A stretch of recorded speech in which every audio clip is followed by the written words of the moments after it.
Hello student, Chavda sir lecture के YouTube channel में आपका स्वागत है। कक्षा 10वीं प्री बोर्ड परीक्षा का सामाजिक ज्ञान का पेपर हम इस वीडियो में आपको हल करवाने वाले हैं। तो अगर आपने अभी तक भी चैनल को सब्सक्राइब नहीं किया है तो सब्सक्राइब कर ले, बेल आइकन को क्लिक कर ले जिससे आने वाले वीडियो की नोटिफिकेशन मिल जाए। हमने इस वीडियो के पहले आपको हिंदी, अंग्रेजी और विज्ञान के वीडियो पहले ही दे दिए हैं। ये चौथा वीडियो दे रहे हैं हम सामाजिक ज्ञान का, और संस्कृत और गणित का जो वीडियो है वो भी हम इसके बाद लगातार डालने वाले हैं। आप चैनल को सब्सक्राइब जरूर करें, उसके बाद बेल आइकन को क्लिक करें और उसको ऑल पे क्लिक करें जिससे सारी नोटिफिकेशन आप लोगों तक मिल जाए। विशेष रूप से ध्यान रखना, आपको चैनल को सब्सक्राइब करके बेल आइकन पर जरूर क्लिक करना है। बेल आइकन पे क्लिक करने से आपके पास अगले वीडियो का नोटिफिकेशन भी आ जाएगा। तो हम शुरुआत करते हैं सामाजिक ज्ञान सामाजिक ज्ञान प्रश्न पत्र प्री बोर्ड कक्षा 10वीं। तो सबसे पहले प्रश्न नंबर 1 की बात करें तो प्रश्न नंबर पहले में जो आएगा आपका, निम्नलिखित कथनों के लिए सही विकल्प चुनकर लिखिए। तो निम्नलिखित में से ज्वारीय ऊर्जा किस प्रकार का संसाधन नहीं है? तो वो मानवकृत संसाधन नहीं है। पंजाब में भूमि निम्नीकरण का मुख्य कारण क्या है? तो पंजाब में भूमि निम्नीकरण का मुख्य कारण है अधिक सिंचाई।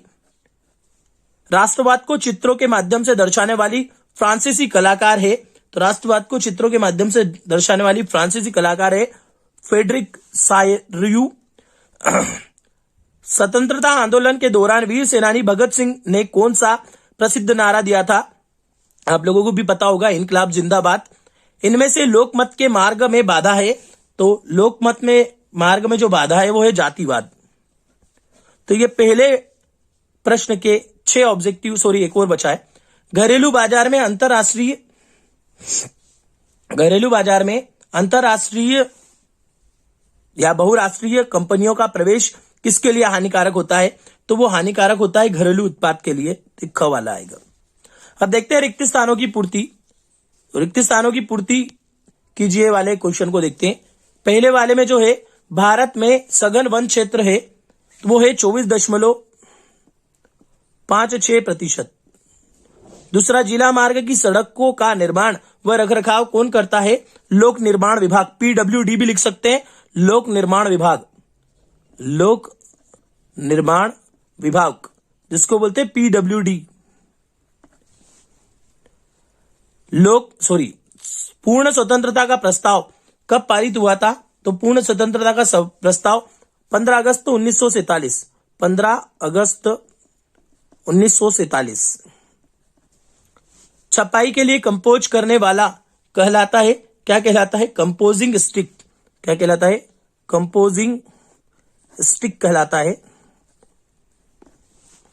भारत की वर्तमान पंचायत राज व्यवस्था संवैधानिक संशोधन पर आधारित है। तो यह आधारित है 73वें संशोधन में। 73वां जो संवैधानिक संशोधन हुआ था उस पर आधारित है। तो ये प्रश्न नंबर 2 के 5 प्रश्न हो गए। आगे देखते हैं प्रश्न नंबर 6। 2011 की जनगणना के अनुसार महिला साक्षरता दर प्रतिशत है, तो वो कितना प्रतिशत है? वो है 64.6। 64.6% है। आईएसआई का सुरक्षा चिन्ह है हॉलमार्क। सही जोड़ी बनाइए, और सही जोड़ी बनाइए में हम लेते हैं, सबसे पहला दे रखा है आपका स्टेपलर होता है चुन्नटों से कपड़े समेटने वाला। फुलर जो होता है वो होता है बोलीविया। सिंहली समुदाय होता है श्रीलंका में है। फेडेकोर संगठन जो है वो ऊन छाटने का काम करता है। अलोकतांत्रिक देश है चीन। और सूती वस्त्र उद्योग का केंद्र अहमदाबाद। इसके बाद एक वाक्य के उत्तर की बात करते हैं। तो मरुस्थलीय मृदा का रंग कैसा होता है? तो मरुस्थलीय मृदा का रंग जो होता है धूसर रंग या ईंट जैसा लाल होता है। धूसर रंग का रंग या ईंट जैसा लाल। सिंहों का प्राकृतिक आवास स्थल वो है गिर नेशनल पार्क। गिर नेशनल पार्क। जालावेराइन क्या था? जालावेराइन एक जर्मन शुल्क संघ था। जर्मन शुल्क संघ।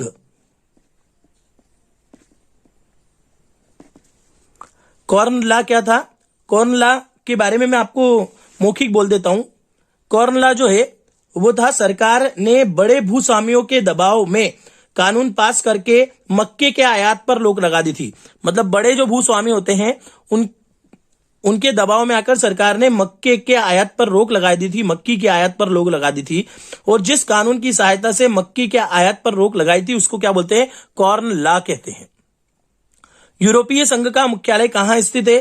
तो ये स्थित है ब्रुसेल्स में। ब्रुसेल्स। शपथ पत्र से क्या आशय है? शपथ पत्र मतलब हलफनामा आप लोगों ने देखा भी होगा। हम कोर्ट तहसील वगैरह में जाते हैं तो वहां पे शपथ पत्र भराता है। 10 रुपए, 20 रुपए, 100 रुपए, 200 रुपए, 50 रुपए, सब अलग अलग तरह के शपथ पत्र बनते हैं। अब वर्तमान उसका रेट क्या है वो तो मुझे भी नहीं पता है, पर शपथ पत्र अलग अलग उसमें भराते हैं। वकील उसकी नोटरी भी करते हैं बाद में। पहले वो दुकानदारों के यहाँ शपथ पत्र मिल जाता है, उसके भी पैसे लगते हैं। तो वो जो शपथ पत्र है, शपथ पत्र या हलफनामा किसी व्यक्ति द्वारा लिखित रूप से स्वेच्छा से ली गई यह तथ्यात्मक घोषणा है कि घोषणा किसी ऐसे व्यक्ति के समक्ष ली जाती है जो विधि द्वारा उसके लिए अधिकृत हो, जैसे notary public oath commissioner. Notary public oath commissioner के सामने हम शपथ पत्र पे साइन करते हैं, फिर वो भी साइन करता है। ठीक है, तो कोर्ट के माध्यम से होता है शपथ पत्र। भारत में सर्वाधिक साक्षर राज्य कौन सा है? तो भारत का जो सर्वाधिक साक्षर राज्य है वो है केरल। अब बात करते हैं सत्य सत्य की। तो सत्य सत्य में आपको सीधे बता देता हूं, डायरेक्ट ही बिना पढ़े। जो सत्य सत्य महासागरीय जल अलवणीय होता है, यह है असत्य। मार्टिन लूथर प्रोटेस्ट धर्म सुधारक थे, सत्य। ईसाई धर्म की शाखाएं कैथोलिक और प्रोटेस्टेंट में विभाजित थी, सत्य। भारतीय स्टेट बैंक करेंसी नोट जारी करता है, असत्य। सेवा क्षेत्र अर्थव्यवस्था का प्राथमिक क्षेत्र है, सेवा क्षेत्र अर्थव्यवस्था का प्राथमिक क्षेत्र नहीं है, यह असत्य है। सेवा क्षेत्र जो है वो तृतीय क्षेत्र है, प्राथमिक क्षेत्र कृषि है, तो आएगा असत्य। चाय की झाड़ियों को उगाने के लिए वर्ष भर कोष्ण नम और पाला रहित जलवायु की आवश्यकता पड़ती है, ये बिल्कुल सही है, सत्य।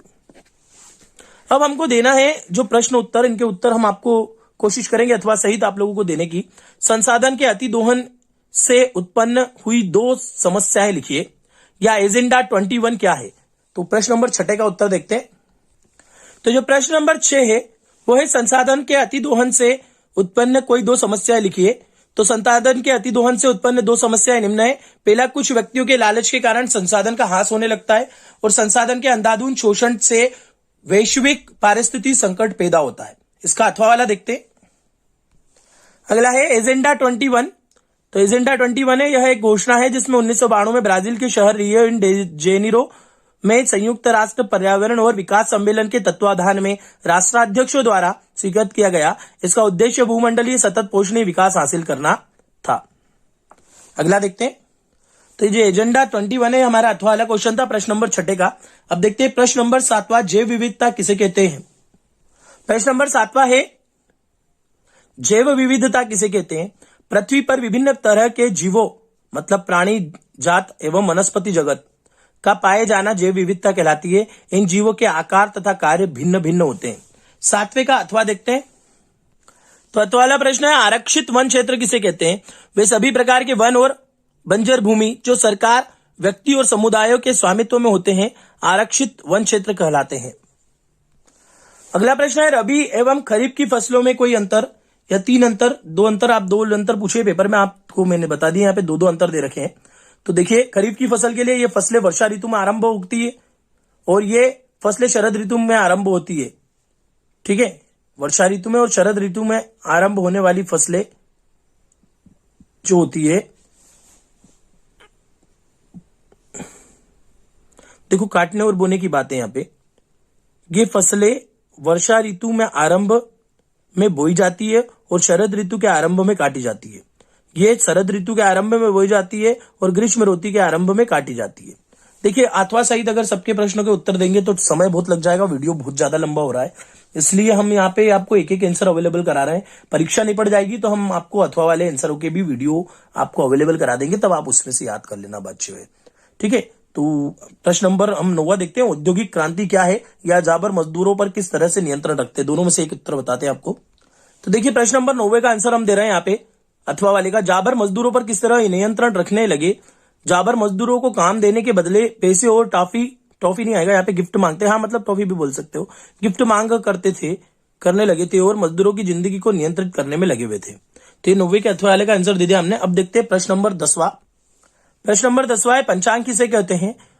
तो पंचांग एक प्रकाशित पुस्तक है जिसमें सूरज चांद की गति, ग्रह नक्षत्र और लोगों के जीवन से जुड़ी खास वर्ष भर की जानकारियां रहती है, वो पंचांग कहलाता है। और ये जो हमारा है ये 11वां प्रश्न है। ठीक है, तो 11वां प्रश्न आपका कंप्लीट हुआ, सॉरी 10वां कंप्लीट हुआ। 10वां है पंचांग किसे कहते हैं। अब देखते हैं अगला 11वां प्रश्न। देखिए प्रश्न नंबर 11 जो है वो है अश्वेत शक्ति आंदोलन। तो अश्वेत शक्ति आंदोलन क्या है? अश्वेत शक्ति आंदोलन का उदय हुआ जो कि मोटे तौर पर 1966 से 75 तक चला। इसमें नागरिक अधिकार आंदोलन के उद्देश्यों को वृहद बनाया और आर्थिक और राजनीतिक आत्मनिर्भरता, गोरे आएगा यहाँ पे, गोरे नहीं आएगा, गोरे आर्थिक और राजनीतिक आत्मनिर्भरता और गोरे अमेरिकी द्वारा उत्पीड़न से मुक्ति को शामिल किया गया था। ठीक है, इसके बाद देखते हैं अगला। देखिए अगला दे रखा है लोकतंत्र की 2 विशेषताएं लिखिए। लोकतंत्र जनता द्वारा चुने गए प्रतिनिधि कानून बनाते और सरकार की नीतियां बनाते हैं, और दूसरा प्रतिनिधि का चुनाव करने के लिए चुनाव होते हैं। तो ये 2 लोकतंत्र की विशेषताएं हो गई। ये हो गया हमारा प्रश्न नंबर 12। प्रश्न नंबर 13 देखते हैं। प्रश्न नंबर 13 देखते हैं मुद्रा को विनिमय के माध्यम के रूप में क्यों स्वीकार किया जाता है? तो इसका उत्तर हमने आपकी स्क्रीन के सामने दे रखा है, आप इसको नोट कर लें। प्रश्न नंबर 13, मुद्रा को विनिमय के माध्यम से क्यों स्वीकार किया जाता है? मुद्रा का माप और विनिमय का साधन है जो किसी देश के केंद्रीय बैंक द्वारा जारी की जा सकती है और सरकार द्वारा मान्यता प्रदान की जाती है। मुद्रा एक सर्वमान्य वस्तु है जिसे लेने से कोई इनकार नहीं कर सकता, इसलिए क्रेता और विक्रेता मुद्रा इस्तेमाल विनिमय के माध्यम से के रूप में करते हैं।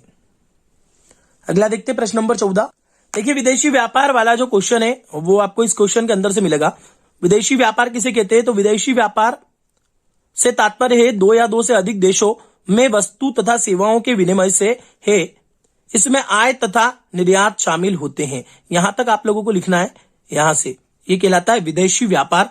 ये प्रश्न नंबर हमारा है, प्रश्न नंबर है 14वां, विदेशी व्यापार वाला। यहां तक लिखना है आपको, इससे ज्यादा नहीं लिखना, 2 नंबर का क्वेश्चन है। अगला देखते हैं प्रश्न नंबर 15 है उपभोक्ता जागरूकता से क्या अभिप्राय है? तो उपभोक्ता जागरूकता से आशय उपभोक्ता को अपने अधिकारों एवं कर्तव्यों के प्रति जागरूक करने से है। उत्पादन एवं विक्रेता, जो उत्पादन और विक्रेता होते हैं, उपभोक्ता को कई प्रकार से शोषण कर देते हैं। उत्पादक आएगा यहाँ पे, उत्पादक कर लेना। उत्पादक एवं विक्रेता उपभोक्ता को कई प्रकार से शोषण करते हैं, जैसे कम तोलना, अधिक कीमत लेना। तो ये सब काय में आ जाते हैं? उपभोक्ता जागरूकता में आते हैं। आगे अन्य प्रश्न देखते हैं। प्रश्न नंबर 16। प्रश्न नंबर 16 है खनिजों के संरक्षण की आवश्यकता क्यों होती है? तो उसका उत्तर 3 पॉइंट में हमने आपके स्क्रीन के सामने दे रखा है। प्रश्न नंबर 16, अगर आपने अभी भी चैनल को सब्सक्राइब नहीं किया है तो चैनल को सब्सक्राइब कर ले, बेल आइकन को क्लिक कर ले, क्योंकि अभी सफर बहुत लंबा है और सामाजिक ज्ञान में क्वेश्चन आप लोगों को बहुत अलग अलग तरीके से ढूंढ के हमको देने पड़ रहे हैं।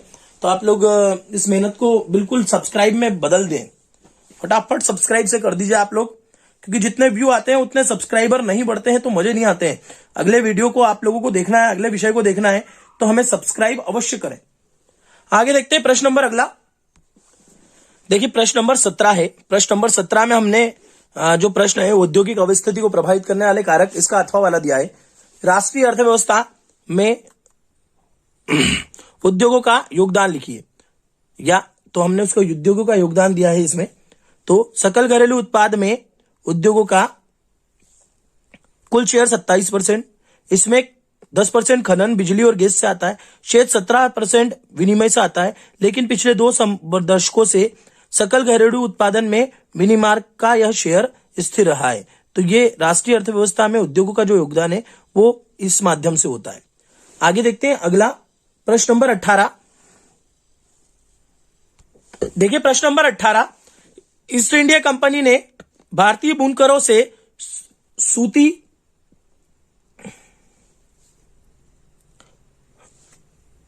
माफी चाहेंगे, ये वाला क्वेश्चन नहीं है। प्रश्न नंबर 18 देखते हैं। ईस्ट इंडिया कंपनी ने, क्योंकि वो गड़बड़ थी उसमें, हम नेक्स्ट क्वेश्चन देखते हैं। ईस्ट इंडिया कंपनी ने बुनकरों पर निगरानी रखने के लिए गुमास्ता को क्यों नियुक्त करा? तो ईस्ट इंडिया कंपनी ने कपड़ा और उत्पादन तथा व्यापार एकाधिकार पर नियंत्रण करना चाहती है, अतः उसने गुमास्ता की नियुक्ति की जो बुनकरों की निगरानी रखते थे और कच्चा माल खरीदने के लिए उनकी पेशगी के रूप में उनको कर्जा देते थे। इसकी जगह जो मैंने आंसर बताया था वो भी आप उसको चाहो तो लिख सकते हो उसमें, पर ये एग्जैक्ट आंसर हो जाएगा आपका प्रश्न नंबर 18 का। अब देखते हैं प्रश्न नंबर 19। देखिए प्रश्न नंबर 19 है, लोकतंत्र में विपक्ष की भूमिका पर प्रकाश डालिए। तो विपक्ष की भूमिका पर हमने प्रकाश डालने के लिए पहला पॉइंट लिया है, विपक्षी संसद उसकी समितियों के अंदर और संसद के बाहर मीडिया और जनता के बीच दिन प्रतिदिन आधार पर सरकार के कामकाज पर प्रतिक्रिया करता है, सवाल करता है और उसकी निगरानी करता है। पहला पॉइंट तो ये हो जाएगा। अन्य 2 पॉइंट और देखते हैं। ये तीनों पॉइंट आपके सामने। विपक्ष की भूमिका सुनिश्चित करना है कि सरकार संवैधानिक सुरक्षा घेरा बनाए, और दूसरा सरकार